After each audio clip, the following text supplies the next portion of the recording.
Good morning! I haven't made a flying video in a really long time. Today is Saturday, Saturday, October 9th, and I got the drone all loaded up back there.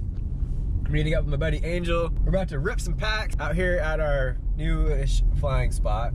We've flown here once before and it was pretty cool, but I didn't get any footage because that was my first time flying in like 3 or 4 months. So yeah, check it out. This is where we've been flying. Pretty cool. You got some semis and stuff to fly under and trees and this and that. So yeah, let's freaking get after it and see if we can do some cool flying. Some fancy, cool flying, right?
That was epic. That was some good flying.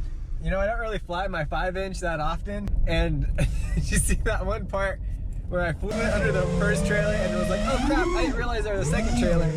So I just punched out real quick and then dodged, somehow cut that gap right through the middle of it. That was cool. That was fancy. You know, I'd be lying if I was like, yeah, I did that on purpose. So yeah, I love flying with Angel. He's such a cool dude, a good pilot. It's fun. He's always trying new stuff and it's really rad. Well, thanks for watching, and I'll see y'all the next time.